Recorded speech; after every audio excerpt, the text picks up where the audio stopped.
Aba, tahimik ka. Sigurado kung puro pasang-awa na naman ng grades ng iba riyan. Palibasa, puro tubig ang laman ng utak. Katulad ng buko na tinitinda niya. Grabe ka naman, girl. Nakakuha naman siguro siya ng mataas na grades, lalo na sa practical assessment. Marunong ang magbiyak ng buko eh. Laman pa kaya ng tao?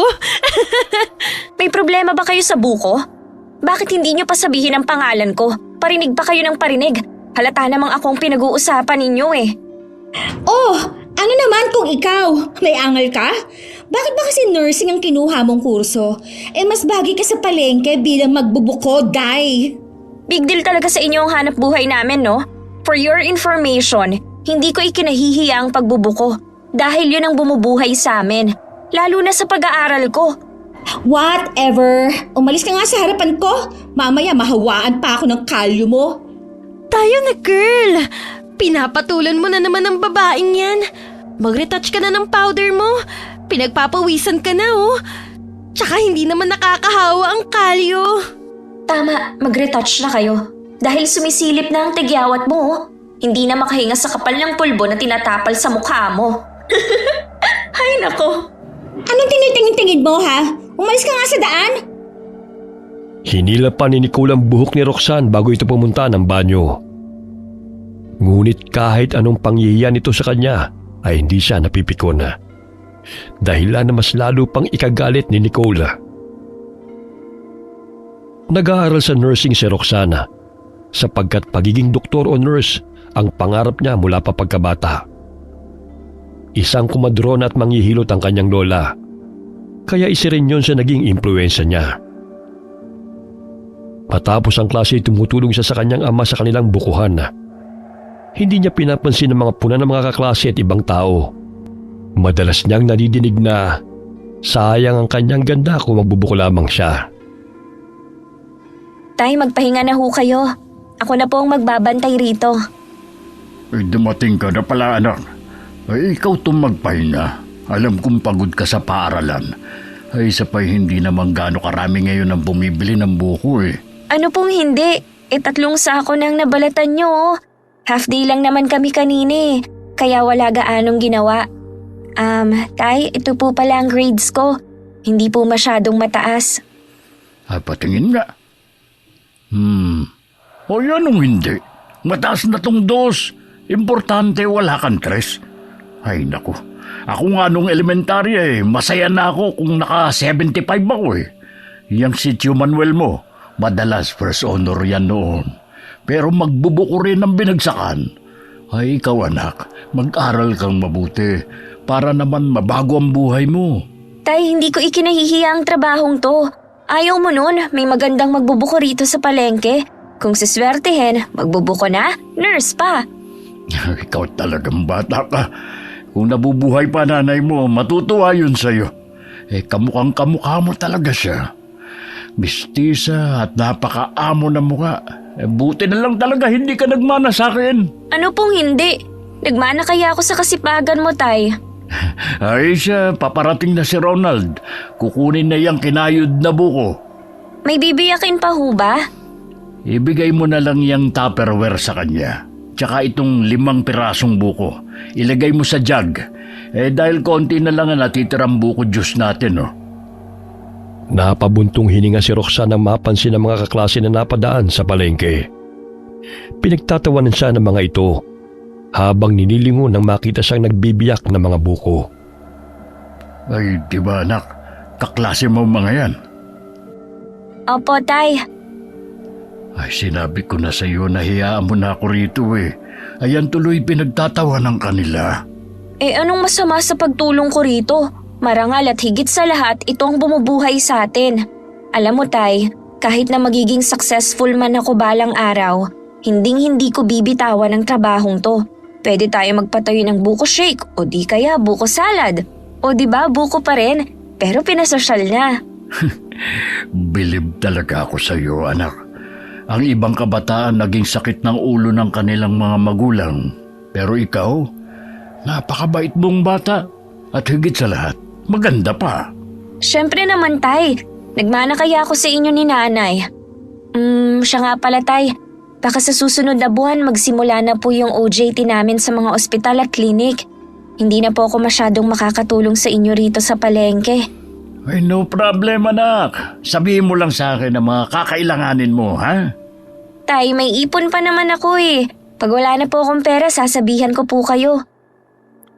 Sa tuwing walang pasok si Roxana, ay sumasama ito kay Mang Dadoy sa Nyugana upang kumuha ng mga buko na ibinebenta nila sa palengke. Umaliksi siyang sumasampa sa sasakyan, bit-bit ang ilang pirasong buko na animoy lalaki kung kumilos. Kaya't minsan ay napagkakamalan siyang tomboy at nanghihinayang ang mga kalalakihan sa kanya dahil sa kagandahan niyang taglay. Anak, tignan mo. Parang kursunada ka ng lalaking yun. Naku, binabantayan lang po tayo niyan. Baka mali ang bilang natin. Tsaka nanibago lang yata na may babaeng pumupunta rito. Sa bagay, anak. Ikaw lang talaga ang dalagang nagkaka-interes sa ganitong gawain. Ako na po ang magdadrive ng multicab mamaya para naman makapagpahinga kayo. Ay, sige. Alam kong mas magaling ka na magmaneho ngayon sa akin eh. Medyo malabo na kasi yung paningin ko. Dahil sa kanilang negosyo ay nakabili na rin ng sariling truck si Mang Dadoy. Hindi na sila nangihiram at nakakatipid pa sila. Tuwing Sabado at Linggo ay nagdi-deliver si Roxanne ng buko sa kanilang mga kakilalang tindera. Nagpapasama siya sa pinsang si Romel, ngunit siya mismo nagmamaneho. Dahil sa determinasyon at sipag ng dalaga, ay nasa 4th year na siya sa nursing at ilang buwan na lamang ay makakapagtapos na siya ng pag-aaral. Tapos na ang kanilang theoretical exams, kaya't kailangan nilang maghanda sa practical na pagsasanay o OJT sa mga ospital at klinika. Kabilang roon ang mga liblib na baryo kung saan madalang na nakakapunta ang mga nurse at doktor. Ipinaskill ng kanilang advisor ang mga pangalan sa harap ng pisara. Gayon na lamang ang pagtataray nila Nicole at Maris dahil kagrupo nila si Roxana. Pwede bang lumipat na lang siya ng group? Hindi siya nababagay na sumama sa atin, no? Mamaya mabawasan pang grades natin dahil sa pagiging taklesa niya. Sa pagkakaalam ko, hindi na pwedeng makalipat eh. Tsaka alphabetical order yan, girl. Bida-bida pa naman yan kay Prof, pero wala namang alam bukod sa pagbibiyak ng buko. In fairness, girl ha, siya yung mataas ang grade sa clinical simulations and CPR assessment. Tapos ikaw ang kulelat. Che! Mataas naman ako sa theoretical exams, no? Palibasa mo kang tambay ang babaeng yan. Partida wala pa yung ayos si Roxanne ha. Alam kong naiinis ka sa kanya dahil maganda siya kahit hindi naka-makeup. Sino bang kaibigan mo? Ako o siya? Nakakainis ka, ah? Siyempre ikaw. So, shut up! Napaka-importante ko naman para pag-usapan nyo. Kahit nagbubulungan kayo, dinig ko pa rin oh. Kung ayaw nyo akong kasama, edi wag kayong sumama. Tapos! Aba, ako pa talagang pagsasabihan mo ng ganyan. Eh ikaw nga itong bulok ang grupo, oh. Tingnan mo, ikaw lang ang mahirap. Mamaya pasanin ka pa namin sa gastusin, no? May sarili akong pera, no? Hindi ako aasa sa inyo. Binangga pa ni Nicole si Roxanne bago bumalik sa kinauupuan nito. Matalino si Nicole pagdating sa exams. Ngunit mas magaling si Roxanne pagdating naman sa practical assessment.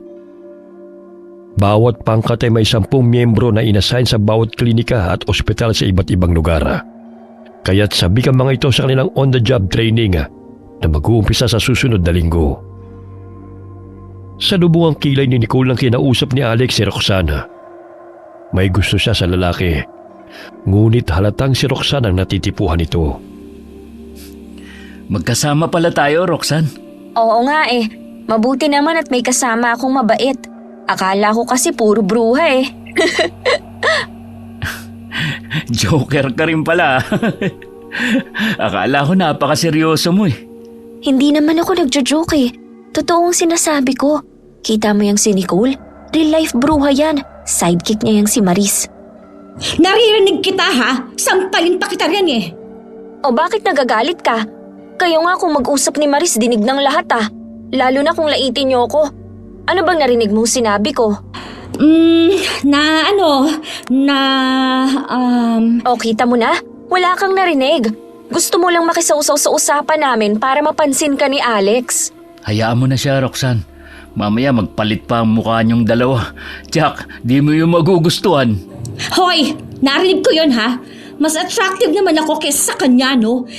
Isa pa, wala siya ng kung anong meron ako. At kahit kailan, ayokong maging siya. Naku! Tinanong mo rin ba si Roxanne kung gusto niyang maging ikaw? Diyan na nga kayo! Mapera ka lang kaya ka maputi. Kung hindi ka mayaman, ewan ko lang kung anong itsura mo. Malaki ang mata at malapad ang bibig. Nadadala lang ng kaartihan kaya nilalapitan ng mga lalaki. Idagdag pa na nililibre mo pa sila. Wag ako. Alam ko ang mga moves mo. Grabe ka kung makatingin kay Nicole ah. Gigil na gigil ka sa kanya. Galit na naman sa akin eh. Parang palaging pasa ng mundo. Oo nga no. Nagpapapansin kasi sa'yo yun.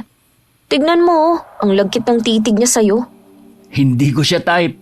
Ayoko na sobrang maarte. Tsaka yung matalak. Konting problema, big deal sa kanya. Parang lahat na lang nakakaaway niya eh. Lalo na sa'yo, mainit ang dugo nun. Ewan ko nga sa kanya. Hindi ko naman siya inaano eh. Insecure kasi sa beauty mo eh. Halata naman. Kamukha mo kasi si Bianca Umali. Naku, ang layo kaya. Totoo, hindi ako nagbibiro.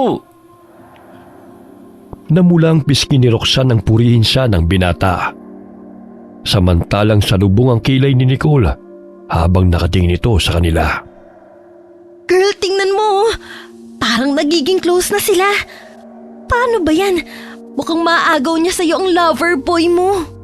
Tumahimik ka na nga! As if naman magugustuhan siya ni Alex, mukhang lalaki pa yung babaeng yan kesa sa kanya, no? Selos yarn? Kahit na ano pang sabihin mo tungkol kay Roxanne, pinapaya mo na nga, pero marami pa rin ang nagkahagusa sa kanya, girl. Isa na ron si Alex. Sus, ang ibig sabihin mo, pa-hard to get.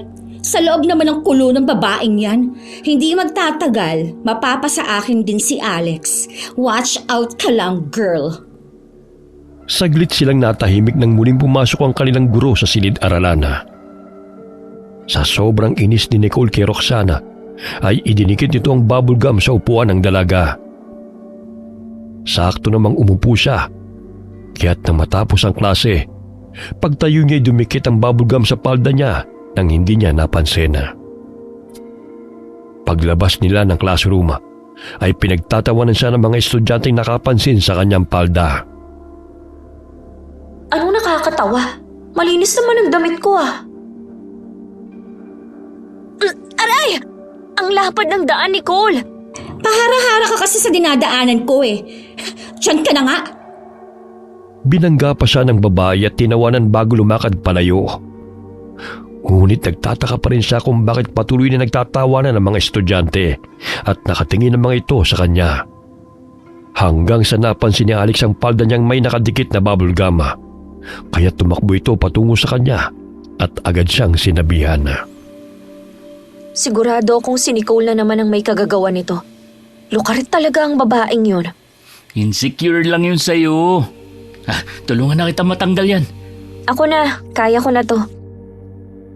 Bumuntong hininga na lamang ang dalaga habang tinatanggal ang nakadikit na bubble gum sa kanyang palda. Napansin niyang tawang-tawa pa ang babae habang nakatanaw sa kanya. Isip bata talaga ang babaeng yun. Ay nako, kulang sa aruga. Nalalapit na ang araw ng kanilang OJT, kaya't nag-impake na siya ng mga gamit na dadalhin. Sa kada klinika o ospital sa bayan at mga baryo, ay 3 hanggang 5 araw silang mag-a-assist ng mga pasyente sa tulong at patnubay ng kanilang clinical instructor. Dahil malayo ang kanilang pupuntahan, silang lahat ay magrerenta ng bahay o kwarto malapit sa ospital. Sa gayon ay hindi na sila mahihirapan sa transportasyon at sabay-sabay silang papasok at uuwi pagkatapos ng duty, kasama ang kanilang clinical instructor. Anak, huwag mong kalimutang magdala ng pagkain ha. Huwag kang magpapagutom dun. Opo tay, uuwi naman po kaagad ako eh. Tsaka hindi naman ganun kalayo ang ospital na pupuntahan namin sa ngayon. Basta anak, mag-iingat ka. Ay, hindi pa naman ako sanay na hindi ka umuwi ng bahay. Tawagan mo ko kapag tapos na ang duty mo, ha? Opo, Tay. Huwag kayong mag-alala. Kaya ko na po ang sarili ko. Ay, siya nga pala. Pinapupunta ka ng lola mo sa kanyang kwarto. May sasabihin daw sa'yo. Ay, alam mo naman yun. Ayaw na mapalayo ka sa kanya. Sige po, pupuntahan ko na siya ngayon din. Nadatnan niyang nakaupo si Lola Carmi sa katre nito. Hinawakan ng matanda ang kanyang kamay at ibinigay ang kwintas na may pendant na kulay puting bato. Lola, di ba ito yung mutya ng bato ng nyug na pinakaiingatan mo? Bakit ibinigay mo na to sa akin?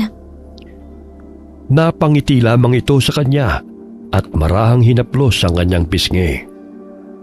Alam ni Lola na pupunta siya sa mga baryo at liblib na lugar kung saan hindi pamilyar sa apo. Kaya't upang makasiguro na ligtas siya makakauwi, ay ibinigay niya ang batong mutya ng nyog kay Roxana. Agad niyang hinalikan si Lola Carmi bago bumalik sa kanyang kwarto. Oh, ano ba ang kailangan ng lola mo sa'yo? Atat na makausap ka eh. Ibinigay tong mutya ng nyug, Tay. Mabisa at may kapangyarihan ba talaga to? Sa panggagamot, oo. At saka may dala ring swerte ang batong yan. Sa negosyo, sa pamilya. Pero siyempre dapat samahan pa rin ng dasal. Alam mo naman ang lola mo, masyadong mapaniwala sa mga mutya dahil kinalakihan na niya yan. Manggagamot ang mga magulang niya at sa kanya naipasa ang kakayahang manggamot, pati na mga kwintas tulad niyan. Pero Tay, ang ganda ng batong to. Paano kaya nakukuha ang mutya ng nyug? Sa pagkakaalam ko, mula yan sa baon ng nyog na walang mata. Bihira lang ang nakakatagpo niyan. Ang tubo niyan o coconut pearl ay naging bato, kaya naging mutya. Ang sabi ni Lola may tigabulag daw to. Hindi ko masyadong maintindihan, Tay. Tagabulag, yun ay kakayahan o kapangyarihan ng mutya na bulagin o linlangin ang paningin ng kaaway o masasamang nilalang. Yun pala. Ang lalim kasi magpaliwanag ni Lola kaya hindi ko masyadong magets. Ingatan mo yan, anak, ha? Huwag mong ipahawak sa iba para manatiling malakas ang bisa niyan. At saka ibalot mo sa pula o puting tela. Ibibigay ko nga rin sa iyo yung sa akin eh. Naunahan pa ako ng lola mo. Meron ka rin ito, Tay? Oo naman. Bigay niya sa akin to nung magbinata na ako. Lalo na napapadalas ako magpunta sa mga liblib na lugar kung saan mayroong pagkukunan ng buko. Hoy, sige na anak, magpahinga ka na. Maaga ka pa bukas. Binalot niya ng puting panyo ang mutya at inilagay sa kanyang baga. Hindi siya naniniwala sa mutya, ngunit tinanggap niya yun upang hindi sumama ang loob ng kanyang lola kapag tinanggihan niya yun. Kinabukasan, maaga siyang umalis ng bahay. Sa unang linggo niyang pagtatrabaho sa ospital, ay masaya siyang nag-assist ng mga pasyente. Hanggang sa lumipat sila ng lugar kung saan sila muling na-assign sa Baryo Kalubihan. Liblib na lugar na madalang puntahan ng mga healthcare workers. May lumang gusali na nagsisilbing ospital, kulang sa gamit pang medisina, at tila nakalimutan na ng gobyerno. Mahigit 1 oras ang kanilang nilakad mula sa bukana ng baryo, pagbaba ng jeep patungo sa ospital. Pwede naman siguro sa city lang tayo mag-OJT. Ang daming lamok naman dito. Bakit kasi kailangan pa sa lugar na to? Ang pagtulong, walang pinipiling lugar. Tsaka mas kailangan ng mga taong tulong natin dito. Mabuti na nga lang at kasama kita, Alex eh. Kahit papaano, stress reliever kita. Anong tingin mo sa kanya sa loan pass? May sinasabi ka, girl.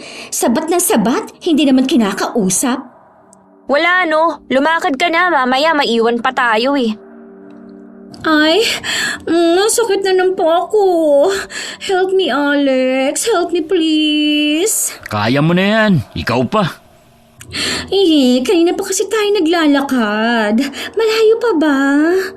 Mga 2 oras pa yata ang lalakarin natin. Nakikita mo namang walang kabahayan, My gosh, super creepy naman ang lugar na to. Maris, where are you, girl? Huwag mo akong iwan dito. Nandito lang ako sa likod mo, no? Hinihingal na nga ako eh. Lihim na natatawa si Roxanne sa mga kaklase na hindi sanay sa malayong lakaran, sapagkat nasanay yung mga ito na hatid sundo ng mga kotse. May nakasulubong silang mga batang nangangahoy at halatang natutuwa ang mga ito sa kanilang pagdating. Maya-maya'y nakarating sila sa kabahayan at sinalubong sila ng isang babae at nagpakilala na si Nanay Selly na siyang may-ari ng bahay na kanilang tutuluyan sa baryo. Gawa ito sa pawid at kawayan, ngunit malinis ang loob. Ay, sa wakas nakarating din tayo. Oh my gosh, ang sakit ng paa ko. Ako rin, girl. Pagod na. Anong klaseng lugar ba to? Kayong dalawa talaga mahilig na magreklamo sa grupo natin. Hindi kasi kayo nag-e-enjoy eh.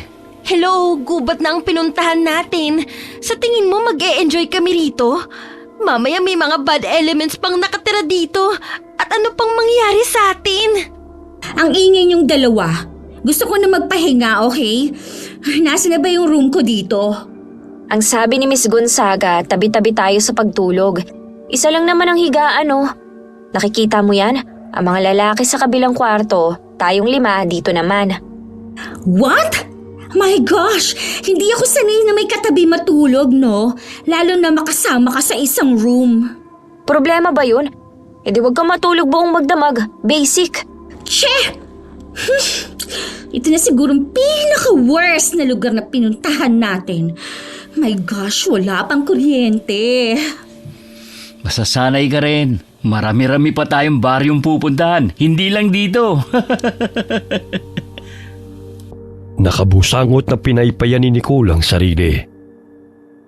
Ilang sandali kinausap sila ng kanilang guro na bukas na sila mag-uumpisa na mag-duty sa mini-hospital ng baryo. Madilim na rin at malayo ang kanilang nilakbay, kaya't kailangan nilang magpahinga. Nagluto sila ng baon nilang pagkain gamit ang palayok. May mga batang nagbigay sa kanila ng buko, kapalit ng ibinigay ni Alex at Roxanne ng mga dilata. Paano natin mabubuksan to? Sus, sisiw lang to sa akin. Boy, pahiram ng itak ah. Uy, grabe. Ang galing mo talaga, Roxanne. Bilib talaga ako sa'yo. Ngayon lang ako nakakita ng babae na kayang magbukas ng buko at maganda pa. Huwag ka na magtaka, ito ang trabaho namin ni tatay. Kaya ko ngang umakyat ng nyug eh, basta hindi lang gaano kataas ah. Ibang klase ka talaga, Rox. Ang sabihin mo, pinaglihi ka sa unggoy kaya ka ganun. O ayan, inumin mo, para naman tumahimik ka. Puro pamimintas ang naririnig ko sa'yo eh.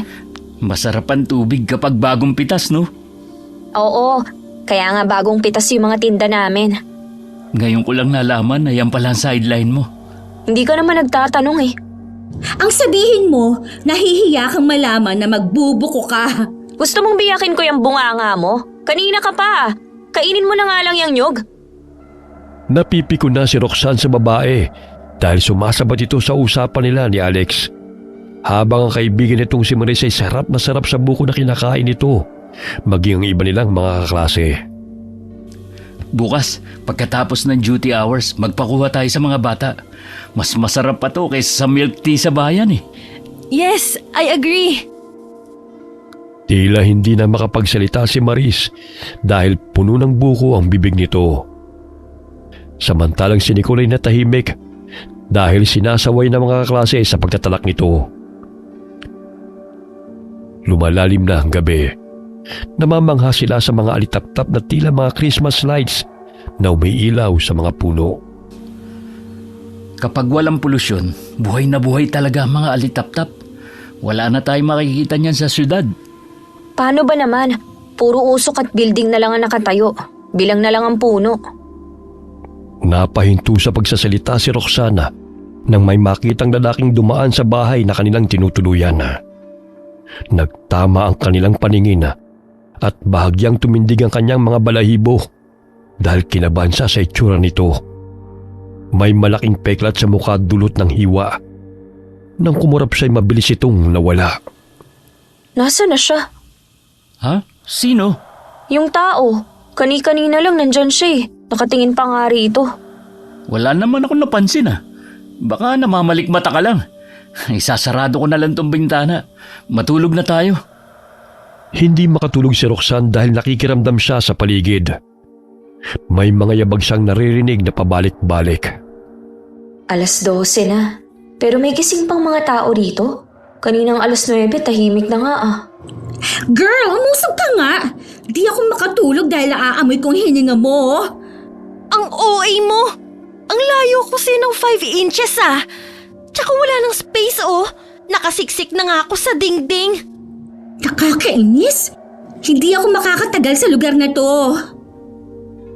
Napapangiti na lamang si Roxanne sa bangayan ng dalawang magkaibigan. Muli siyang sumilip sa butas ng dingding.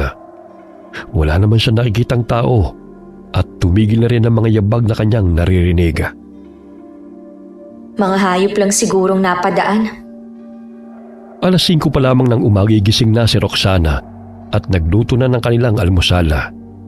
Habang ang kanyang mga kaklase mahimbing pang natutulog, pati ang kanilang guro. Nagising na rin si Alex dahil sa ingay ng kaldero at pagbibiyak niya ng panggatong. Ang aga mong nagising ah.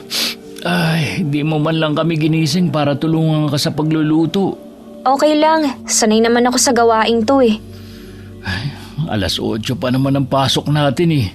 Sana 6 a.m. ka na lang gumising. Don't worry, kaya ko na to.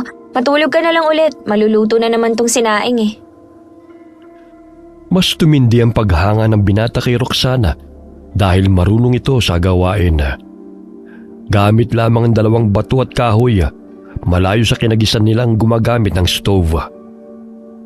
May poso sa tabi ng bahay na tinutuluyan nila, kaya't hindi na mahirap ang pag-iigib ng tubig. Ipinagawa pa yun ng mga dating estudyante na pumunta rin sa baryo Kalubihan.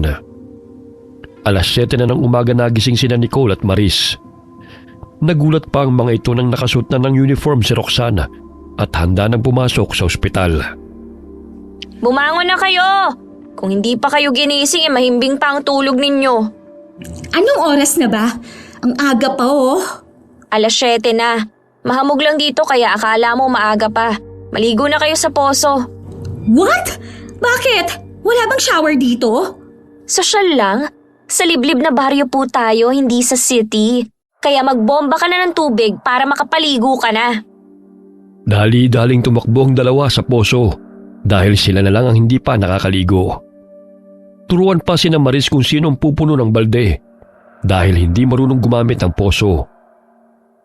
Pinagtawanan sila ng kanilang mga kaklase dahil walang tubig na lumalabas. Kaya't tinulungan na lamang sila ng binatilyong naroon. Puro kasi pagpapaganda lang ang alam eh. Pambihira. Nakakatawa silang dalawa. Hindi sila makakasurvive kung maiiwan sila rito. Ay, sinabi mo pa. Maya-maya'y pumunta na sila sa ospital. May ilang pasyente ang naroon at tanging 2 medical workers lamang ang nag-aasikaso. Kaya't nang malaman ng mga taga-baryo na may estudyanteng naroon ay nagpa-check up na mga ito. Registered nurse naman ang kanilang clinical instructor kaya tinulungan niya sa pag-aasikaso ang kanyang mga estudyante sa mga taga-baryo. Nagkataon naman na may nanganganak kaya't napasabak sila sa pagtulong hanggang sa mailabas ang sanggol. Ay grabe, exciting sa lugar na to ah. Mapapasabak talaga tayo rito. Oo nga eh. Sana mabigyan din sila ng tulong ng gobyerno. Kahit gamot sa lagnat, wala sila. Tanging sa herbal lang sila umaasa kung ubos na mga gamot. Mas inuuna pa ang mangurakot kesa isalba ang buhay ng mga mahihirap. Oh my gosh, I hate this place. Oh, bakit na naman girl? Ang dumi ng kubeta nila, girl. Paano ako makakaihi niyan? May tubig naman ah. Eh madumi pa rin oh. Parang ang daming germs. Kung ayaw mo umihi dyan, dun ka na lang sa damuhan. Gaga ka talaga. Mamaya matuklaw pa ako ng ahas, no? So, magtiis ka na lang. Tinatakpan pa ni Nicole ang ilong habang nagbabanyo. Kulang sa cleaning materials ang hospital, kaya't nagtitipid din ang mga nagtatrabaho roon. Umaasa lamang sila sa donation ng mga estudyanteng naka-duty. 3:00 ng hapon sila umuwi. Sa daan ay napahanga sila sa ganda ng lugar, kaya't nag-usap sila na mamamasyal kung maaga ang kanilang off sa susunod na mga araw. Nabuhay sila ng payak katulad ng mga taga-baryo. Nakilala nila ang mga ito at nalaman nila na karamihan sa mga naninirahan doon ay hindi nakapag-aral. Araw ng pahinga, nagpaalam sila sa kanilang clinical instructor na sasama sa mga batang nangangahoy upang mamasyal. Pinayagan sila nito, ngunit pinaalalahanan na huwag masyadong lalayo dahil mapanganib ang lugar sa mga dayong katulad nila. Roxanne, halika na. Nandyan na ang mga bata, oh. Susunod ako, may kukunin lang ako. Ang sabi ni Lola, kahit saan man ako magpunta, dadalhin ko ang mutya. Wala namang masama kung susundin ko siya. Inilagay niya ang mutya ng nyog sa bulsa ng kanyang jogging pants. Nagsimula na silang maglakbay kasama ang 2 binatilyo. May nadaanan pa silang nyugan, kaya't kumain na naman sila at siya na naman ang naging tagabiyak ng mga ito. Bagay ka rin magtutuba, girl, bukod sa magbubuko. Tapalan mo na lang yung bunganga mo. Palagi ka na lang may side comment eh. Gubat ang pinuntahan natin pero naka-crop top at miniskirt ka pa talaga, no? Aba, syempre, kahit saan magpunta, dapat sexy. Mamaya may magkagusto pa sa yung maligno rito. Sige ka. Bakit maligno pa? Eh kung pwede namang ikaw. Maganda ang video, no? Punta tayo ron para maipopost ako. Sige na. Huwag masyadong lumayo ah. Mamaya maligaw tayo. Sus, paano maliligaw? Eh may mga tour guide tayo, oh. Dahil sa pagkawili sa magagandang lugar, hindi nila namalayan na napalayo na sila sa mga batang kasama nila. Ilang sandali pa'y nagulat sila nang may lumabas na 3 baboy ramo sa talahiban at hinabol sila ng mga ito. Kanya-kanya sila ng takbo.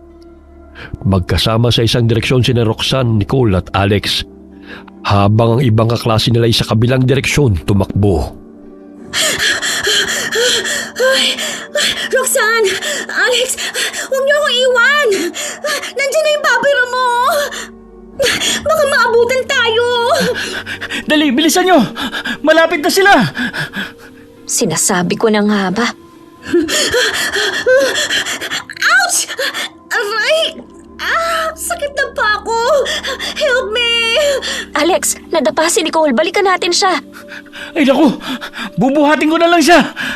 Bilisan mo, nandyan na yung baboy mo. Dumampot ng bato si Roxana at ibinato yun sa mabangis na baboy ramo na gustong lumapa sa kanila. Napaatras ito, ngunit muli silang sinugod ito. Ngunit hinampas niya ang bunganga ng hayop gamit ang sanga ng kahoy ng paulit-ulit. Dahilan para magtago yun sa mayayabong na damo. Wala na siya. Saan kaya yun nagpunta? Hindi ko alam, pero kailangan nating mag-ingat. Baka nandyan lang yon. Parang gutom na gutom dahil naglalaway pa. Ay, please, huwag niyo akong iwan. Napilayan yata ang pa ako. Sobrang sakit.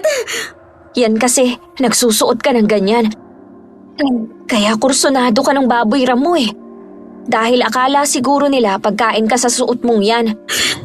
Shut up, okay? Sakit na nga ng pa ako, sinisisi mo pa ako. Aray! Aray ko! May gumagalaw. Nandun siya. Hinihingal na inaabangan nila ang paglabas ng mabangis na hayop sa damuhan. Ngunit nabawasan ang kanilang pangamba nang makita ang 2 malaking daga. Ay, akala ko baboy mo na. Bumalik na tayo sa baryo. Mahirap nang maligaw tayo at abutan ng gabi. Sakit talaga ng pa ako. Hindi ako makalakad. Halika, aalalayan na kita. Dahan-dahan lang ha. Pinagtas nila ang masukal na gubat kung saan sa palagay nila sila dumaan bago nakarating sa lugar na yon. Ngunit tila paikot-ikot lamang sila sa loob ng gubat at hindi makalabas. Ilang sandali muli na naman silang hinabol ng mga baboy ramo hanggang sa dumausdo sila sa ilalim na bahagi ng gubat. Aray, sakit na ng katawan ko. Dali, tumayo ka na! Nandiyan na yung baboy Ramo! Hindi lang nag-iisa, may kasama na siya! Alex, please, help me naman Umakyat tayo sa punong yon! Tama. Tumayo ka na kasi. Ang bigat-bigat mo eh. What? Aakit ako riyan? No, hindi ako marunong. Tara na, malapit na sila! Ako nang mauunang aakyat, aalalayan ka ni Alex! Ay naku, ayusin mo kasi ang pagkapit sa sanga. Mamaya mahulog ka eh. Kumakapit na nga eh. Kasi ang hirap naman ito. Ano ba yan? Ano ba? Dalian mo! Hinila ni Roxanne ang braso ng babae hanggang sa makaakyat ito sa puno. Sumunod si Alex, kaya't hindi sila naabutan ng mababangis na hayop. Grabe, tignan nyo, ang tatalas ng mga pangil nila. Tsaka makikita sa mukha nila ang bagsik. Dito na lang ba tayo forever? Paano kung hindi umalis ang mga yan? Mababagot din sila sa kakahintay. Aalis din ang mga yan para maghanap ng pagkain. Tingnan nyo, may nakikita akong mga bahay. May naninirahan din pala rito. Oh, ano pang hinihintay natin? Humingi tayo ng tulong sa kanila. Wala pa akong nakikitang tao. Problema ba yun? Tulong! Tulong! May mga hayop na gustong kumain sa amin. May tao ba dyan? Please, help! Tignan nyo, umalis yung mga baboy Ramo. Siguro nainis sa boses mo. Ayun, may nakikita akong matandang babae na papalapit dito. Mukhang takot yung mga baboy Ramo sa kanya. Narinig ako ng matanda, kaya magpasalamat kayo sa akin. Nabawasan ang kanilang takot nang umalis sa mababangis na hayop sa tulong ng matandang babae. Nagpakilala ito sa kanila at sa tingin nila'y mabait naman ito. O mga bata, bumaba na kayo riyan. Wala nang mga hayop na humahabol sa inyo. Hoy Alex, help me naman Baka malaglag ako. Dahan-dahan lang. Oh my gosh, muntik na ako mahulog. Kung gaano kadali ang pagbaba ni Roxanne sa puno, ay gano'n na lamang ang panginginig ng tuhod ni Nicola. Kumapit ka sa sanga! Oo nga heto na Aray, ang tuhod ko. Ouch! Dumidilim na. Hindi pa naman natin alam ang daan. Aling Agnes, alam niyo ho ba ang daan patungo sa tinutuluyan namin malapit sa ospital? Malayo-layo na rin yun dito, Indeng.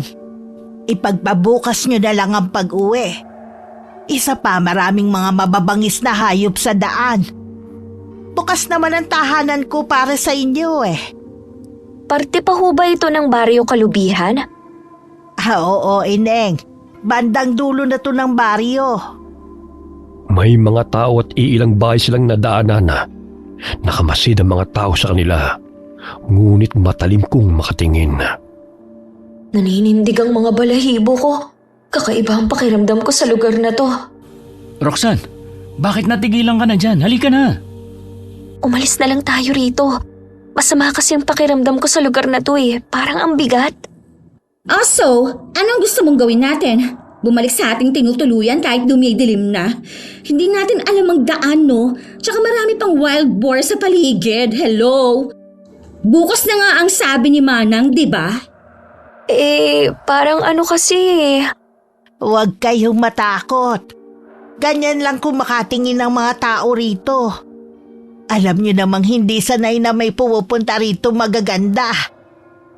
Oh, nandito na tayo sa bahay. Huwag kayong mahiya mga bata ha. Sige na, pumasok na kayo. Para magabot ko na rin yung pilay ng kasama ninyo. Ay, salamat, makakapagpahinga na rin sa wakas. Nakaagaw ng pansin kay Roxanne ang binatang napasilip mula sa kurtina. Naaalala niya yung lalaking nakita niyang pag-alagala sa bahay na tinutuluyan nila. Dito pala siya nakatira. O Andoy, bigyan mo sila ng maiinom at makakain. Sigurado akong gutom ang mga batang to. Sandali at kukuha lang ako ng gamot. Maya-maya'y may dala na itong nilagang saging. Muling nagtama ang paningin nila ng lalaki, sabay bulong sa kanya. Hindi kayo dapat pumunta pa rito. Umalis na kayo, bago pa mahuli ang lahat. Ano ang... Bumalik ka na sa kusina, Andoy. Tawagin mo ang tatang Anselmo mo at sabihin mo may mga bisita tayo. Sige ho. Nakakatakot naman siya. Ano ba nangyari sa mukha niya? Ay, huwag kayong matakot kay Andoy. Nagkaganyan ang mukha niya nang sugurin siya ng baboy ramo noong bata pa siya habang nangangahoy. Mabuti na lang at dumating si Anselmo. Hindi siya natuluyan ng hayop. Oh, ayan Roxanne. Ano, gusto mo bang matulad sa kanya? Nagpupumilit ka pa talagang bumalik sa tinutuluyan natin eh. Eh gabi na oh. Mas lalong agresibo ang mga baboy ramo tuwing madilim. Ligtas kayo rito. Baka kapagpahinga pa kayo ng maayos. Dumating ang asawa ni Aling Agnes na may malapad ng ngiti. Matalim itong nakatitig sa kanila. Naanimoy sabik silang makita. Nanditilat pa ang isang mata nito. Naanimoy lumuha ang mga balintataw. Halina kayo sa kwarto para naman makapagpahinga na kayo. Ano kaya ang ibig sabihin ni Andoy? Kailangan kong mag-ingat. Hindi pa naman mapagkakatiwalaan ang mukha ng matandang lalaki. Roxanne, may masakit ba sa'yo? Kanina ka pa tahimik ah. Wala. Pagod lang ako. Hay nako, gusto ko na talagang matulog. Kailangan ko mag-beauty rest dahil sa sobrang stress na nangyari sa araw na to, no? Ay! Nang makapasok sila sa kwarto, napansin nilang kinandado ni Anselmo ang pintuan. Natidinig pa nila ang tawa ng lalaki. Kinandado niya. Paano na tayo makakalabas? Hello, malamang matutulog na tayo eh. Tinungo ni Alex ang pintuan at tinignan ang siradura ng pinto. Sinilip niya sa butas at nakitang may malaking kandado yun. Dahilan ng mga ang binata. Mukhang may masama silang balak sa atin. What? Ibig sabihin, new chapter na naman ng stress ko to? Hindi na ako makakapagpahinga nito. No. Ay, bakit ba kasi sa dinami-dami ng lugar na pupuntahan, dito pa? Huwag kayo maingay. May paparating. Sumilip si Roxanne sa butas ng pinto. Napatakip siya ng bibig nang makita na bitbit ng matandang lalaki ang taong pamilyar sa kanya ang damit. Hindi ako nagkakamali. Si Maricion. Kanina di ba kulay pink na palda ang damit at suot niya? Oo nga. Ibig sabihin, mamamatay taong napuntahan natin. Kailangan nating makalabas dito. Nanganganib ang buhay natin. My gosh, anong ingay yun? Parang mga hayop na nagtitipon-tipon. Hindi kaya mga aswang sila? What? No, hindi pwede to. Ayoko pa mamatay. Tumigil ka sa kakaiyak. Mag-isip tayo ng paraan kung paano makakalabas dito. Kapwa sila napasiksik sa sulok nang mapansin na may bumubukas ng kandado ng pinto. Nagulat sila nang bumungad sa kanilang harapan si Andoy na nooy tagaktak ang pawis at tila balisa. Dali, bilisan nyo hanggat abala pa sila sa kusina. Hindi nga ako nagkamali. Masama kayong tao. Halata naman kasi dyan sa mga mukha nyo, no? Nicole, tumahimik ka nga.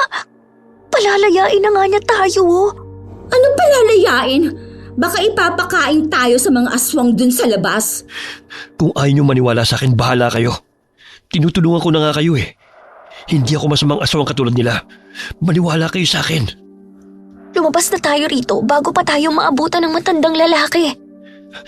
Sumunod kayo sa akin. Basta huwag kayong lilika ng ingay. Habang abala ang matandang lalaki at si Aling Agnes sa pagtadtad ng laman ni Maris, ay tinulungan ni Andoy ang tatlo upang tumakas. Maging ang mga kasama nilang aswang ay abala din sa paghahanda sa pagdiriwang. Sundan nyo lang ang daan yan. Pagdating nyo sa malaking puno ng balete, lumiko kayo pakaliwa at diretso yun ang daan patungong gubat. Maraming salamat sa iyo, Andoy, ha? Bakit ka pa nagpapasalamat sa kanya? Aswang din siya. Tumahimik ka nga, Nicole. Hindi ka kasi marunong mag-appreciate ng tulong. Ang dami mong reklamo. Mag-iingat kayo. Hindi lang baboy ramo ang kalaban dito, kundi pati mababangis at mga gutom na aswang. Hindi ko na kayo masasamahan hanggang sa bahay na tinutuluyan nyo. Baka malata pa nila ako. Salamat ulit, Andoy. Payukong napangiti ang binatang si Andoy na iniiwas ang tingin kay Roxana. Simula nang makita niya ang dalaga, ay unang beses siyang nagkagusto sa isang babae. Kaya't naglakas loob siyang iligtas ito, na kahit kailan na hindi pa niya nagawa sa ilang taong naging biktima ng mag-asawang kumupkup sa kanya mula nang mamatay ang kanyang mga magulang. Bumalik siya sa Kamalig, kung saan naroon ang walang buhay na mga biktima na kaklase ni Roxana. Masaya na naman si Nanay Agnes. Matagal-tagal din ang panahon na nakakain sila ulit ng laman ng tao. Wala silang kadala-dala sa panunugis ng mga taga-baris sa kanila. Nakatakas sa 3 bihag! Sino nagpatakas sa kanila? Anselmo! Andoy! Alam na ni Nanay Agnes na nakatakas ang 3. Hindi ako papayag na maging ang magandang babae mapatay nila. Sayang, hindi ko na itanong kung anong pangalan niya. Andoy! Halika muna rito. Puwiset, ikaw ba ang nagpatakas sa kanila, ha? Po? Hindi po. Kanina pa ako sa Kamalig eh. Hindi pa ako nakapunta rito sa bahay. Baka nakalimutan na naman ni Tatay Anselmo na ikandado yung pinto. Alam niyo naman na makakalimutin yun, di ba? Ang lalaking yun talaga. Muli itong pumasok sa kusina at binatukan ng asawa na masayang nagtatadtad ng karne. Ikaw talaga. Umiral na naman yung makakalimutin mo. Nakatakas sa 3 bihag dahil sa'yo. Imbes na 1 buwan ang magiging konsumo natin, nawala pa ang mga yon. Minsan na nga lang may napapagawing tao sa lugar natin eh. Ay, salamat naniwala si Nanay. Mabuti na lamang makakalimutin si Tatay Anselmo. Nalusutan ko sila. Sana ligtas na makabalik sa kanilang tinutuluyan ng magandang babae. Lumabas ng bahay si Aling Agnes at sinabihan ng mga kasamang aswang na hanapin ang 3 bihag na nakatakas. Dali-dali silang naghanap sa paligid.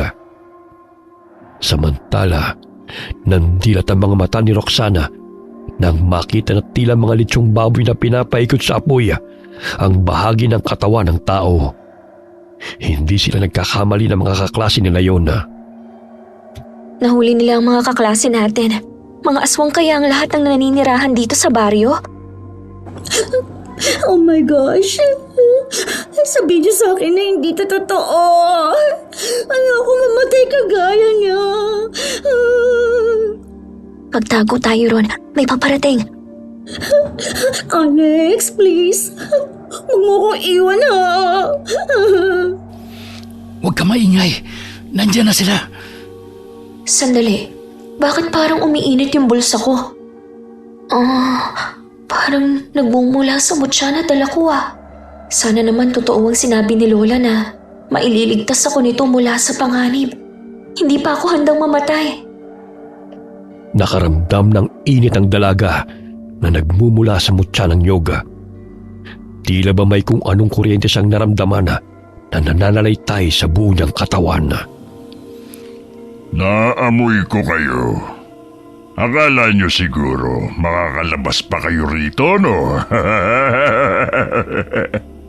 Si Anselmo, aswang siya. Ang talas ng kanyang mga ngipin, no? Tsaka ang pangit ng itsura niya. Katapusan na natin. Makikita na nila tayo. Diyan lang pala kayo nagtatago. Nasaan ang isang kasama ninyo? Bakit 2 lang kayo? 2? 3 kami ah. Takbo! Oh no! Please! Alex, wag mo ko iwan! Ayoko maging pagkain ng mga aswang Huwag na yan! Hinawakan ni Roxanne si Nicole dahil madadapa ito. Pinilig-pilig ng mga aswang ang kanilang ulo nang biglang nawala sa paningin nila ang tumatakbong babae at tanging si Alex na lamang ang kanilang nakikita. Nasaan na yun pumunta? Bakit bigla na lang siya nawala na parang kabote? Nawala? Pagkasama naman kaming tatlo Bakit parang si Alex na lang ang nakikita nila? Huwag yun ang pakawalang-payang lalaki. Aray! Bitawan niyo ako, Aray! Hoy! Bitawan niyo si Alex! Mga walang ya kayo! Ano nangyayari? Bakit may boses ng babae? Pero wala akong nakikita sa paligid. Lumalala na siguro ang katarata ko. Hinambalos ni Roxanne ang sangang aswang na humihila kay Alex, kaya't nabitiwan ito si Nicole. Muling idinilat ni Anselmo ang kanyang mga mata nang lumitaw na namang muli si Nicole sa kanyang paningin. Nang hawakan ni Roxanne si Alex, ay nawala na naman ang binata sa paningin ng mga aswang. Anong nangyayari sa mga batang ito? Bakit bigla-bigla na lang nawawala? Mga elemento ba sila dito sa gubat? Nililin lang ang aming mga paningin. Alex, sasaktan ka ba? Nasugatan ako sa braso. Ang talim ng kuko nila. Ang dami pala nila rito. Halika na, Nicole. Bilisan mo na. Ang sakit pa kaya na mga paa ko. Hindi pa nga tayo nakakapagpahinga, no? Tatakbo na naman. Ay, Nasaan na sila? Nawala na silang tatlo. Kani-kanina lang nandito pa mga yun Oh, nasa na ang mga bata? Hindi namin mahagilap. Basta-basta na lang nawawala. Tapos lumilitaw na naman. Hanapin nyo na maigi. Nandyan lang ang mga yon. Hindi nila alam ang daan kaya hindi pa nakakalayo ang mga yon. hindi nila tayo nakikita? Teka, paano nangyayari yun? Ilang meters lang ang layo natin sa kanila, oh. Kitang-kita natin ang pagtatalo nila. Ayaw mo noon, makakalayo tayo rito. Hindi na malaya ni Roxanne na gumagana ang tigabulag na kapangyarihang taglay ng mutya.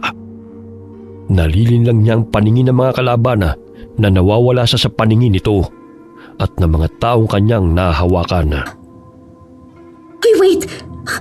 Sina Cedric at Gina yun, oh. My gosh, humihingi sila ng tulong.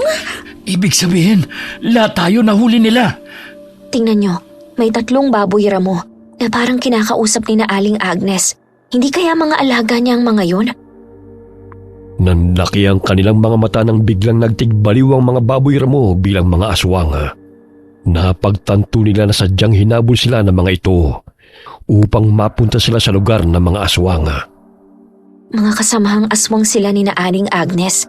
Kailangan nating tulungan sina Cedric at Gina. Ayun, sa kubo sila ipinasok. Ano nang gagawin natin? Wala pa naman tayong laban sa kanila. Mamaya lechonin din nila tayo, no? Bawasan mo nga yung kaartehan mo para makawala tayo rito. Hindi naman pwedeng pabayaan na lang natin ang mga kasamahan natin. Dahan-dahan silang tumungo sa kubo. Pagbukas nila ay bumungad sa kanilang harapan sina Cedric at Gina na may tali sa kamay at paa. Shh! Huwag kayong maingay. Alex, pakibantayan dyan sa labas. Oh my gosh, hindi ko talaga bet ang horror movies. Pero ito, nangyayari na sa atin. Halina kayo, dahan-dahan lang. Baka bumalik ang mga aswang na yon. Girl, may mga kutsilong nakasabit, oh. Pwede natin gamitin yan sa mga animals na yun. Mga kaartehan, siguro nakuha nila to sa mga naging biktima nila. Iba't ibang klaseng patalim eh. Bawat isa sa kanila ay kumuha ng patalim. Hindi sila sanay gumamit noon maliban kay Roxana. Ngunit nilakasan nila ang kanilang loob upang lumaban sa mga aswang na gustong pumatay sa kanila. Humina ang bisa ng kapangyarihan ng mutya nang hakbangan ni Nicole si Roxanne nang kumuha ito ng patalim. Sapagkat isa yun sa paraan na bawal sa taong may taglay ng mutya. Nawawala si Roxana, ngunit paminsan-minsan ay nakikita rin ang mga kalaban. Ayun sila! Bakit hindi nyo binandayang mabuti ang mga bihag? Tatanga-tanga na naman kayo eh! Ano pang tinutunga nyo dyan? Habulin sila! Oh my gosh! Naging babayran mo na naman sila! Dali! Bilis! Takbo! Hoy, please! Huwag niyo ko iwan! Hindi bagay ang beauty ko sa lugar na to! Nagkahiwa-hiwalay sila at hindi na alam kung saan patutungo. Madilim ang paligid, ngunit patuloy pa rin silang tumatakbo. Nasaan na sila? Hindi ko na alam ang daan. Pero kailangan ko makalayo sa mga aswang na yon. Patay na si Maris at ang dalawa naming kaklase. Uubusin nila kami. Saan ka pupunta? Kanina ko pa nararamdaman na may dala kang mutya. Ibigay mo yun sa akin. Anong mutya? Wala akong alam. Ito ba? Alam kong hindi ka bobo. Pero magmamaang-maanga ka pang bata ka. Magkaiba ang mutya at ang patalim na yan. Wala naman akong ibang kinuha sa'yo kundi ito eh. Kaya ito lang ang maibabalik ko sa'yo. Lahat ng mga matitigas ang ulo pinapatay ko. Katulad ng maarting kasamahan ninyo. Kampon kayo ng dyablo. Nandito kami upang tulungan ang mga katulad ninyong kinalimutan na ng lipunan. Tapos ito lang ang igaganti ninyo sa amin? Kahit kailan hindi namin kailangan ng tulong nyo. Ang gusto namin ang muling makalasap ng sariwang dugo at laman. Nawawala-wala sa paningin ng matandang aswang si Roxana, kaya't nagkaroon ng pagkakataon ng dalaga na mahataw ng patalim sa mukha si Agnes. Muli pa sana niyang sasaksakin ito sa dibdib, ngunit biglang pinigilan ng aswang ang kanyang kamay. Akala mo siguro mapapatay mo ako, no? Hindi mo magagawa yon. Katulad ka rin ng mga kasamahan mong mahina. Mahina man ako sa paningin mo, pero hindi kita uurungan. Sinakal ng matandang aswang si Agnes. Akmang dudukutin ito ang puso ng dalaga gamit ang matalim na dila nito. Ngunit buong lakas ang sinaksak ni Roxanne sa muka, dahilan na mabitiwan siya nito. Aray! Ang sakit! Yan ang nababagay sa'yo! Pagbabayaran mo tong ginawa mo sa akin! Walang iya ka! Iniwan ni Roxanne ang aswang na pilit binubunot ang patalim na nakabaon sa mukha nito. Tumutulo pa ang dugo rito. Ang hirap nilang patayin, pero hindi ako susuko. Makakauwi pa ako kay na tatay.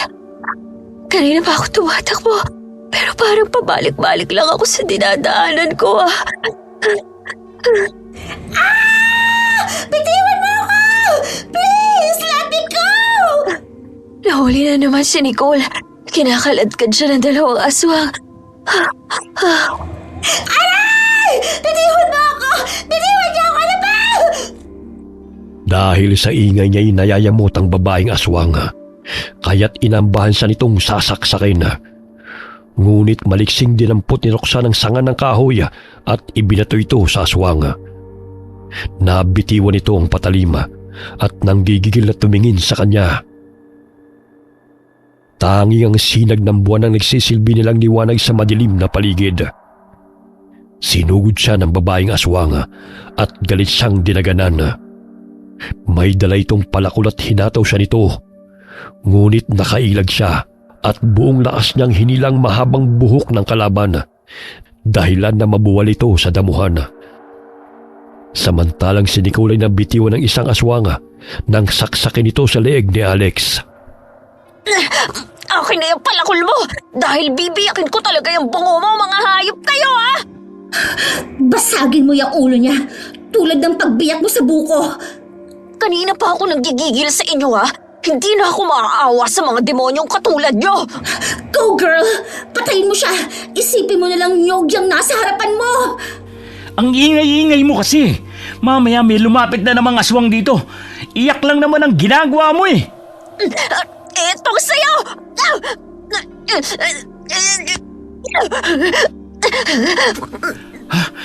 Grabe, Roxanne.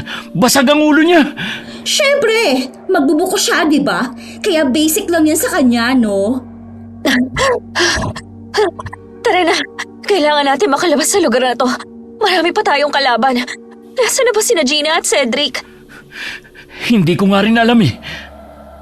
Huwag na tayong bumalik sa bahay ng mga aswang ha. Ayoko na, as in. Ang sakit na ng katawan ko sa pagkalkad nila. Muntik pa akong pagsamantalahan ng isa. My gosh, may manyak din pala na aswang. Magtago tayo dito. May paparating. Hoy, teka. Parang si Miss Gonzaga yan ha. Bakit kasama niyang matandang lalaki? Magkausap sila na para bang matagal na silang magkakilala. Hindi kaya dinala niya tayo rito para maging pagkain nila? Wala man lang pag-aalala sa kanyang mukha o takot. Di ba, bagong CI siya sa school natin? Oo, siyang pinakabatang CI sa school. Hindi kaya kamag-anak niya ang mga aswang na naninirahan sa lugar na to? Muntik nang mapatili si Nicole nang mapansin ang lalaking lumapit sa kanila. Mabuti na lamang natakpan nito ang kanyang bibig. Patay na ang dalawang kasama nyo. Kayo na lang natitira. Kailangan nyo makalabas dito dahil pinaghahanap na nila kayo. Paano kami makakalabas? Paikot-ikot lang kami rito eh. Sasamahan ko kayo. What? Sasama tayo sa kanya? What if naloloko lang niya tayo? Hindi rin naman mapagkakatiwalaan ang itsura niya, no? Hindi ako masama katulad nila. Noon ko pa kayo gustong balaan na umalis na sa lugar na ito. Kaso nga lang bantay sarado ko yun ni Emilia. Pamangkisan ni na Tatay Anselmo at Nanay Agnes. Ikaw nga ang anak nila, di ba? Hindi. Inampun lang nila ako buhat na mamatay ang aking mga magulang. Pero tutulong ako sa kanilang pagpatay dahil ang mga magulang ko hindi pumapatay ng tao. Sumunod sila kay Andoy. Ngunit maraming mga aswang ang pag-alagala sa kanilang dadaanan. Kaya't naghanap sila ng daan na wala masyadong bantay.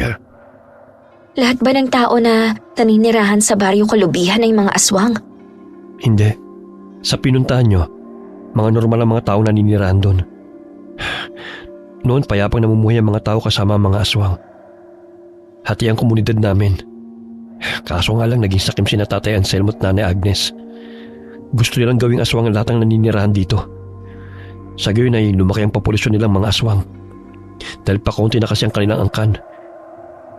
Kabilang kami sa mga niyanggaw nila. 10 taong gulang pa lamang ako noon. Kaso nga lang, hindi na kaya ni Nanay Tatay ang pagiging aswang. Labag man sa kanilang kagustuhan na maging aswang, wala naman silang nagawa pa. Dahil hindi na matanggal. Namatay sila na nilalabanan ng pagkatakam sa sariwang dugo ng sanggol. Bago pa man mapatay ni Inay ang kapatid niyang buntis, tumalon siya sa bangin para iligtas sa mga ito, kapalit ng kanyang buhay. Siya man naman pinatay ng mga tao.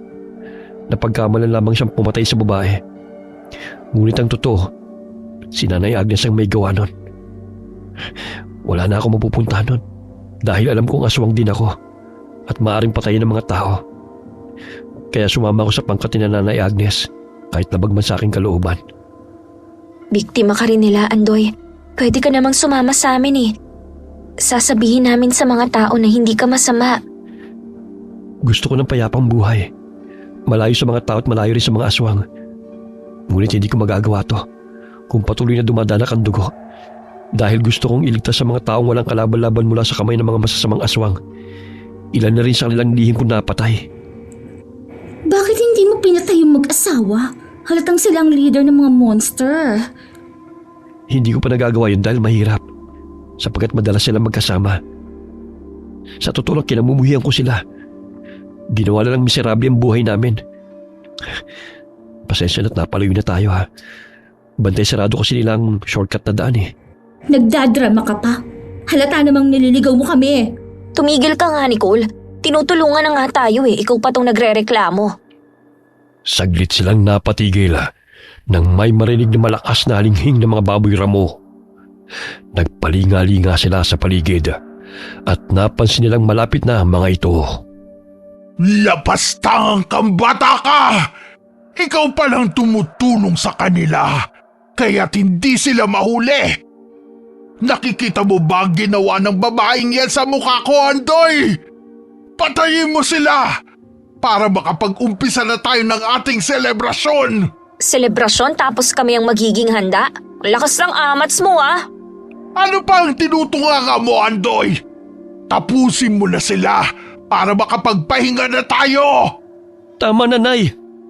Hindi ko na masikmura ang ginagawa niyo sa mga tao. Dahil sa kasakiman niyo nagkakagulo.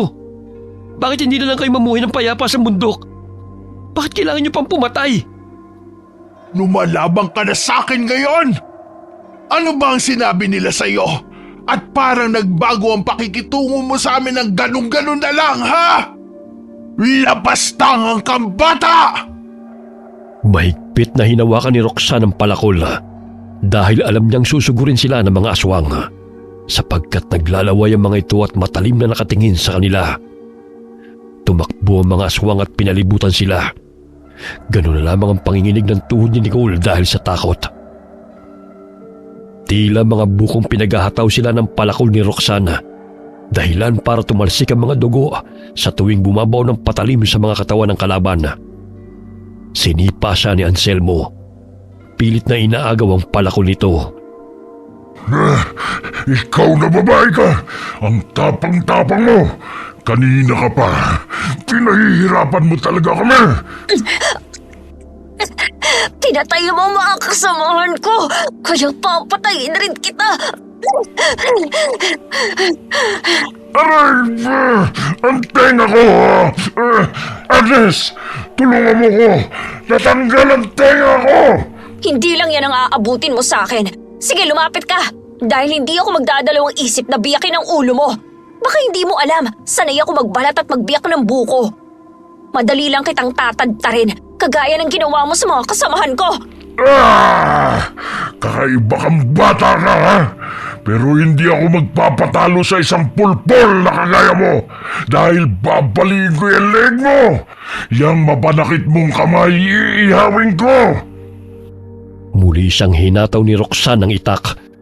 Ngunit nasanggayo ni Agnes at tinadya siya nito sa sikmura. Pinagtulungan siya na mag-asawa dahil alam ng mga ito na may dala siyang mutya. Sinabunutan siya ng babaeng aswang at akmang kakagatin ang kanyang leeg. Muli siyang hinataw ni Roxanne ng itak. Ngunit nasanggayo ni Agnes at tinadyakan siya nito sa sikmura. Pinagtulungan siya na mag-asawa dahil alam ng mga ito na may dala siyang mutya. Sinabunutan siya ng babaeng aswang at akmang kagatin ang kanyang leeg. Nay, bitiwan mo siya! Wala kang utang na loob, bata ka! Kakampihan mo pa sila. Kung hindi ko papatayin ng babaeng to, lahat tayo papahirapan niya! Nanlaki ang mga mata ni Agnes nang hatawin siya ni Andoy sa mukha gamit ang palakol. Dahilan para matapyas ang ilong nito. Wala kang utang na loob! Matapos kitang kupkupin, ito pa ang igaganti mo sa akin! Sana nga noon ko pa yan ginawa.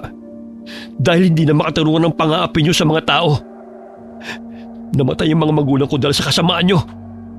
Kaya ako naulila ng maaga. Ginusto nila magkaisa sa amin!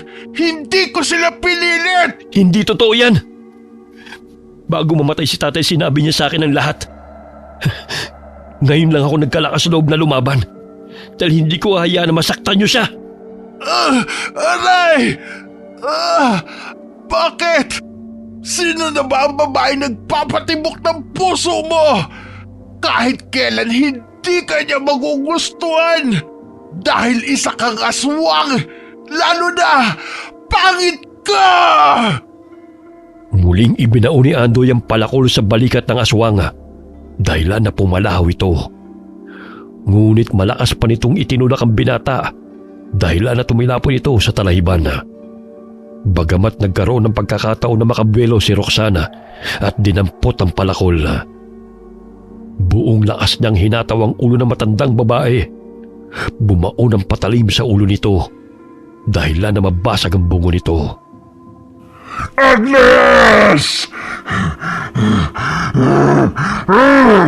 Pinatay mo ang asawa ko! Ang lakas ng loob mong kalabanin kami! Nararapat lang na patayin kayo dahil masasama kayong nilalang. Mga kasama, atras! May mga taong paparating. Babalik kami at guguluhin namin ang baryo dahil sa ginawa mo. Uubusin namin ang mga tao. Tanda mo yan! Kinarga ni Anselmo naghihingalong asawa. Kumaripas ito ng takbo kasama ang mga kasamahan nito. Ilang sandali narinig nilang nagsisisigaw si Nicole. Dahil sa takot nito sa mga aswang ay tumakbo siya. Hindi nito namalayan na may butas kaya't siya'y nahulog. Tinulungan siya ni Alex upang makalabas doon. Andoy, ayos ka lang ba? Sumama ka sa amin. Alam kong maging ang buhay may nanganganib. Pabayaan mo siya, Roxanne. Total, aswang naman yan eh. Anong silbit pa niya sa mundo, di ba? Kahit kailan, hindi ka talaga natututo. Ilang beses na niyang itinaya ang buhay niya para sa atin. Dapat matuto kang tumanaw ng utang na loob. Kung hindi dahil sa kanya, kanina ka pa na lechon. Pinag-aagawan na yung katawan mo. Tama si Roxanne, Nicole. Gusto mo sigurong pabayaan ka na lang namin dito, no? Tinulungan nilang makabangon si Andoy. May sugat ito sa ulo dahil tumama ito sa bato. Gagamutin natin yan pagdating natin ng bahay. Oh, bakit ganyan ka na lang kung makatingin sa kanila? Nagsiselos ka? Maglakad kang mag-isa. Laking pasasalamat nila sa pagdating ng mga tao. Dahil kung sakaling nahuli pa ang mga ito, ay natitiyak nilang malamig na silang mga bangkay. Nang makarating sila sa bahay na kanilang tinutuluyan, ay agad na ginamot ni Roxanne ang sugat sa ulo ni Andoy, maging ang sarili.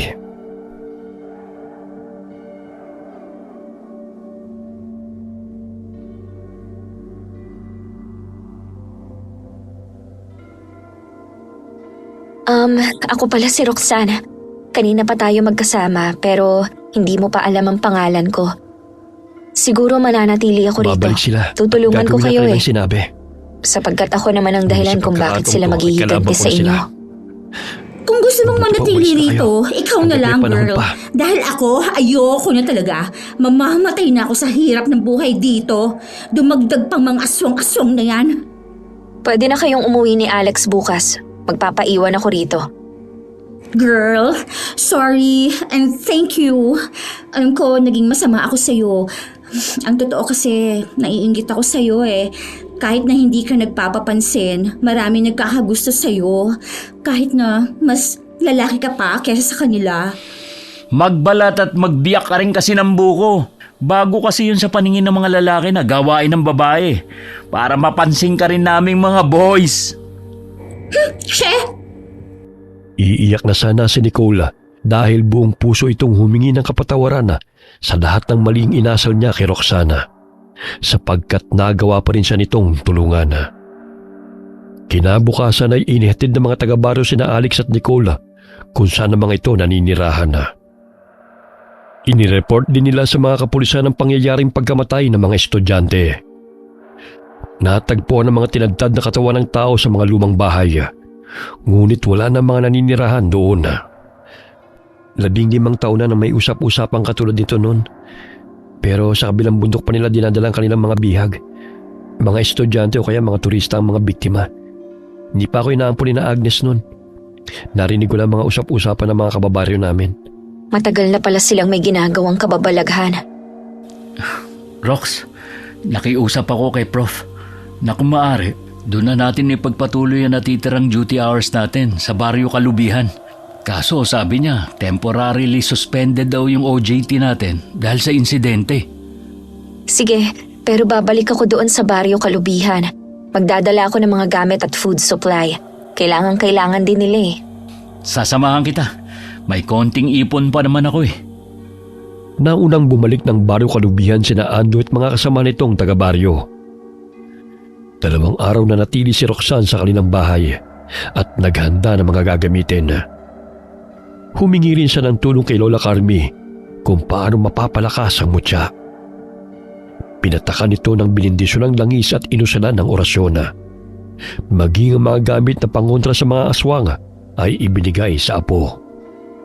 Anak, huwag ka nang bumalik sa baryong yun. Delikado. Baka mamaya mapahama ka pa. Tay, alam kong nag-aalala ka sa akin. Pero Tay, kailangan nila ang tulong ko. Nagkataon lang na nabiktima ng kulto ang mga kasamahan ko. Kung makikita mo ang sitwasyon ng mga tao ron, nakakaawa ho sila. Malayo naman po yun sa pinangyarihan eh. Kaso namasyal ang mga kaklase ko. Kaya nabiktima sila.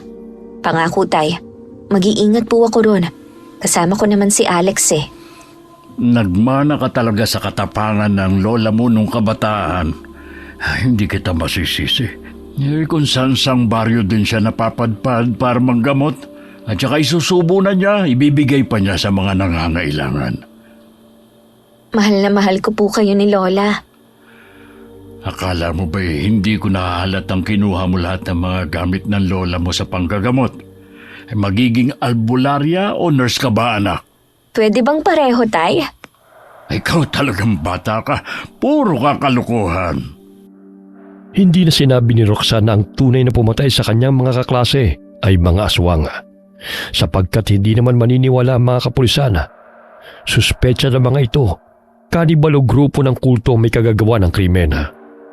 Ayaw man sanang pumayag ni Mang Dadoy na bumalik ang anak sa baryo. Subalit mapilit ito at alam niyang hindi niya mapipigilan ang kanyang anak. Maagang sinundo ni Alex si Roxanne sa bahay nito. May mga kahon silang dala ng mga pagkain at mga gamot. Maging ang mga ibinigay na pinaglumaang damit ng kanilang mga kakilala ay dala nila. Alex, iingatan mo tong anak ko, ha? Opo, Mang Dadoy. Tay, huwag kang mag-alala. Kaya kong sarili ko. Ngayon pa na handang-handa na ako. Anak, ikinatatakot ko lang naman na matulad ka sa mga kaklase mo. Ikaw lang ang kayamanan na meron kami ng lola mo. Pangako, Tay. Babalik ho ako. Ihahatid lang namin tong mga lumang damit at mga gamit. Tsaka maraming mga bata kasi ang nagkakasakit. Pero walang nag-aalaga eh. Mistulang nakalimutan na sila ng gobyerno. Sige anak, basta mag-iingat kayo ron. Dabagman sa damdamin na payagan ng anak ay wala nang nagawa si Mang Dadoy dahil alam niyang maalalahanin ito at kitang-kita niya sa mga mata ni Roxana ang kagustuhang tumulong sa mga taga-baryo. Kagaya ng pinag-usapan nila ni Andoy, hinintay sila nito sa bukana ng baryo kasama mga binatang naninirahan doon. May mga dala kami para sa inyo. Para naman hindi na 6 na tao ang maghahati sa isang lata ng corned beef. Marami to para lahat makatikim. Dinaig mo pa yung mga nagtatrabaho sa gobyerno. Wala naman tayong maaasahan sa kanila kundi ang magnakaw. Kung hindi tayo magtutulungan na mamamayan, malulugmok lang tayo sa hirap. Nadadagdagan talaga ang plus points mo sa akin. Nakaka-inlove ka talaga. Bilisan mo na nga, Rian. Loko-loko ka talaga Isinuot ni Roxanne ang kwintas na may pendant ng mutya ng nyoga. Siniguro niyang matibay ang tali upang hindi yun mapigtas. Maging ang buntot ng pagi at mga tansong punyal ni Lola Carmi ay kanyang dala. Pati na rin ang abo ng insenso ay pinadalhan siya ni Lola. Pinaghati-hatian ng mga taga-baryo ang mga pagkain, sabon at mga damit na kanilang dala. Dahil magkasinlaki lang si Alex at Andoy, ay sa kanya ibinigay ng binata ang mga damit na hindi na nito ginagamit. Maraming salamat, Alex. Ngayon ako makakapagsuot ng bagong damit. Mukhang basahan na itong damit ko. Mabuti mapapalitan na. Hindi ko naman yan sinusuot Masisira lang yan sa cabinet. Matapos nilang kumain ay dumiretso sila sa ospital kasama sina Andoy. Karamihan sa mga pasyenteng naroon ay mga bata at matandang may sakit. Malaking tulong sa mga ito ang mga dala nilang mga gamot. Ilang araw na tayong nandito, pero payapa ang lugar. Mabuti naman at hindi na nanggugulo ang mga aswang. Hindi ka sure. Baka naghihintay lang ng tiyempo yun. Nagpapalakas lang siguro ang mga yun. Ikaw ba naman ang matanggalan ng tenga Teka, naririnig mo ba yun? May mga yabag at nalinghing sa paligid. Speaking of aswang, baka sila na yan. Ayun, may dumungaw sa bintana. Sigurado akong si Anselmo yun. Ang mga bata, bantayan nyo. Kinuha ng dalaga ang tansong punyal sa kanyang baga at ibinigay yun kay Alex. Inilabas rin niya ang buntot ng pagi at tiradora. Lagi nang nakahanda ang kanyang sandata na nakasukbit sa kanyang sinturon. Nandito ka na naman? Akala ko ba'y umuwi ka na sa lungga mo? Pakialamera ka talagang babae ka. Sige lang. Dahil ipapakita ko sa iyo kung paano namin lapain ang mga taong narito dahil sa kagagawan mong pakialamera ka. Tingnan mo ang ginawa mo sa akin. Pinatay mo pa ang asawa ko. Deserve mo yan dahil masama ka. Kung namuhay lang kayo sa bundok ng payapa, di sana kumpleto pa yung tenga mo. Ang sarap mong yakapin hanggang sa malagutan ka ng hininga. Alex, sa likod mo! Dapa! Gamit ang tiradora, pinaulanan ni Roxanne ang tansong balang aswang na muntik nang sumakmal kay Alex. Ibinigay niya sa binata ang tiradora at ang buntot ng pagi ang kanyang ginamit upang ihampas kay Anselmo. Aray! Sakit! Anong klaseng sinturon ba yan? Mahuli lang kita. Pati dila mo may latay. Imbis na gumaling ang mga bata, nandito kayo upang manggulo ha? Gusto mo pa sigurong matanggal ang isang tenga mo? Nakakainis na kayo ha? Inilabas ni Anselmong mahaba nitong dila upang sugurin si Roxana. Ngunit hinataw ng palakol ni Andoy ang dila ng aswanga, dahilan na maputol ito. Walang yaka, swine! Ang dila ko, ang hapdi! Tamang-tama, may alcohol ako. Linisin natin. Aray! Ang sakit! Ano ba yung ligdong yan? Tumutulo ang luhat uhog na matandang aswanga dahil sa hapdi ng kanyang dila nang buhusan ito ni Roxanne ng alkohol. Pinagtulungan siya ng dalawa dahilan mabunggo ito sa sementadong dingding dahil sa pagkataranta. Sinaksak siya ni Andoy sa dibdib gamit ang tansong punyal na ibinigay ni Roxana. Paulit-ulit itong ibinaon sa puso na matandang aswang na siyang dahilan ng pagkasira ng kanilang pamilya. Kayong dahilan kung bakit hindi ko nakasama ng matagal ang pamilya ko. Ginulo niyo ang baro kalubihan dahil sa kasakiman niyo. Bastarang kang bata ka. Sana pinatay na lang kita noon. Kung alam ko lang na tatraydurin mo. Pinatay mo na ako. Buhat nang gawin mo kaming aswang. Ayoko maging katulad niyo. Kahit kailan hindi ko kayang kumanit manakit ang tao. Kayo lang ang asal hayop. At hindi ako magiging katulad niyo. Papatayin kitang hayop ka! Bumagsak ang aswang na si Anselmo sa sahig habang nakabaon ng tansong punyal sa dibdib nito. Dilat ang kanyang mga mata na nawala ng buhay. Tulungan natin si Alex. Mukhang magaling na siya sa pagdedepensa ha? Roxanne, sa bubong may aswang! Tamang-tama. Magagamit ko rin ang sibat na ginawa namin kahapon. Tanggapin mo to! Akala nyo ha? Malakas na pumalahaw ang aswang nang bumao ng sibat sa bunganga nito. Lumusot yun sa batok ng aswang, kaya't malakas itong bumagsak sa lupa. Sa tulong ng mutya, ay maliksing naiilagan niya ang pagsugod ng mga aswang. Malakas niyang siniko sa noo ang kalaban na lumapit sa kanya, dahilan na tumilapin ito palabas ng bintana. Grabe, ang lakas mo, Rox! Kita mo yun? Parang lumipad siya, oh!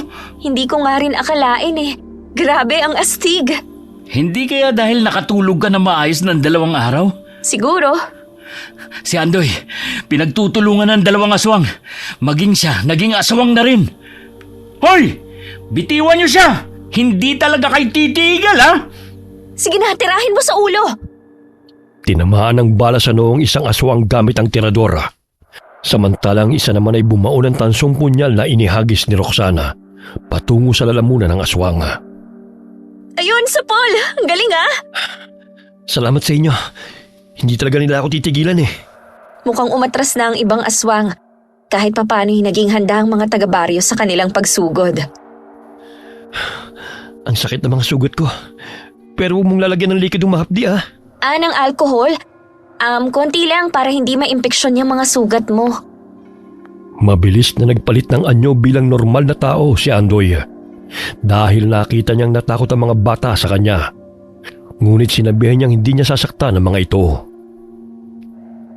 Kinabukasan, karamihan sa mga lumusob sa kanila ay napas lang ng mga taga-baryo sa tulong na rin ng mga pangontrang dala ni Roxana na ibinigay ni Lola Carmi sa kanya. Ang iba'y tumakas patungong kabundukan. Mabuti naman at napatay na ang leader ng mga aswang. Siguro naman matatakot na ang mga yun na pumunta rito. Sana nga matapos na ang gulo. Kawawa talaga ang mga tao. Hirap na nga sa buhay. Dagdag problema pang pagsalakay ng mga aswang na yun. Mabuti na lang talaga matapang ka, Roxanne. Totoo talagang everything happens for a reason, no? Napadpad tayo rito para matigil na ang kasamaan ng mga aswang na yun. Parang naging superhero ka ng baryo Kalubihan. Anong ako? Lahat tayo, no? Isa na doon ang mga gamit ni Lola. Akalain mo, minana pa niya yan sa nanay niya. Mas matanda pa kaysa sa atin. Kaya kailangan kong ingatan ng mga to. Ibalik mo sa akin ang tirador, ah. Oo, pagbalik natin sa syudad. Kinaumagahan na. Isa sa kanilang mga napatay ay si Miss Gonzaga na natusok ng sibat sa lalamunan. Akalain mo yon. Siguro kung hindi lang tayo naging matapang, lahat tayo naging litsyong tao na pinagsaluhan nila. Matagal na siguro niyang gawain na magdala ng mga bibiktimahin para gawin nilang pagkain. Ibang klaseng aswang siya kasi mataas ang pinag-aralan. May mga aswang na professional kaya, hindi lang natin alam. Baka marami pang nakikihalubilo sa mga tao. Kaya dapat na maging mapagmatsyag tayo. Pwede bang sa akin na lang muna tong tirador? Pakisabi kay Lola. Marami-rami pa kasi tayong pupuntahan eh. At least, magiging prepared na ako kapag may mga aswang na makakasagupa. O sige, magpagawa ka na lang ng tansong bala. Hindi naman kasi pwedeng magdala tayo ng patalim kahit saan eh. Baka mahuli pa tayo ng mga pulis. Pwede na siguro tong sinturo na gawa sa buntot ng pagi. Andoy, kumusta na pala yung sugat mo? Ito. Okay na. Nagagalaw ko ng braso ko. Ang lalim ng sugat ko eh. Sila na ang bago mong pamilya. Kagaya ng gusto mo noon na mamuhay ng payapa. Oo nga eh. Hindi ko nga sukat akalain na matatanggap nila ako. Kahit na aswang ako. Mabait ka naman eh. Isa pa, hindi mo naman ginusto yan. Salamat sa lahat ng pagtatanggol mo sa akin ha. Hindi ko makakalimutan na may kaibigan akong kagaya mo. Salamat din. Kasi tinanggap niyo ako bilang kaibigan. Na kahit kailan na hindi ko naranasan. Namulang pisngi ni Andoy nang tapikin siya ng dalaga sa balikat. Maging si Alex ay napapangiti habang nakikinig sa usapan ng dalawa. Siguro sa susunod na linggo na kami aalis ni Alex. Tsaka bihira na rin kaming makakapunta rito dahil nag-aaral kami. Pero kapag bakasyon, dadalaw kami rito. Hihintayin ko ang pagbabalik niyo. Ilang araw ang lumipas. Hindi na muling bumalik ang mga aswang sa baryo Kalubihan. Naging payapa ang pamumuhay ng mga taga-baryo. Tinuruan sila ni na Alex at Roxanne ng proper hygiene upang makaiwas sa anumang sakit. Maging ang mga buntis sa tamang pag-aalaga ng mga sanggol. Magkahalong tuwa at lungkot ang pamamaalam ng dalawang magkaibigan sa mga taga-baryo. Lalo na kay Andoy na naging malapit na sa kanila. Huwag po kayong mag-alala. Hindi po namin kayo makakalimutan. Kapag nakagraduate na ho kami, pangako, babalik kami ni Alex dito. Mag-iingat po kayo palagi ah. May mga bagong kapamilya ka na, Andoy. Ito na matagal mo nang pinapangarap. May simpleng remembrance pala kami ni Alex para sa inyo. Ito yung mga litrato natin. Mga masasayang alaala namin kasama kayo. Hindi nyo naman kami gaanong mamimiss kasi nandyan tayong lahat. Maluhaluhang niyakap ni Roxanne si Aling Selly na siyang may-ari ng bahay na tinutuluyan nila. Maging si Andoy ay pigil ang pag-iyak sa pag-alis ng kanyang mga kaibigan. Tumango si Andoy bilang tugon sa sinabi ni Alex at maluhaluhang niyakap ang dalawang kaibigan.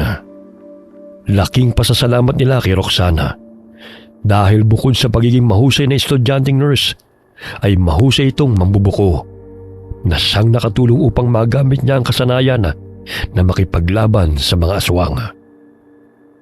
Okay, sana po nagustuhan niyo ang kwento natin ngayon. Shout out po tayo kina Gisa Nicole at kay Isaac. Kamusta po kayo? Hi Ann Fuentes from Dubai. Hi kay Kobe Bryant. Hi Kobe. Hi Enday Samante from Athens, Greece. Hi kay Susan Manalo. Hi Rosalie Reambonanza. Hi kay Sarah Adamson from Jeddah, Saudi Arabia. Hi kay Mylene Tumbiga from Saudi Arabia. Alright. May announcement lang po ako. May new channel po akong ginagawa. Ingkong Ikalawang Yugto. Sa December 1 po magsisimula. Sana po tangkilikin din niyo po ito. Marami pong salamat sa inyo and God bless all of you.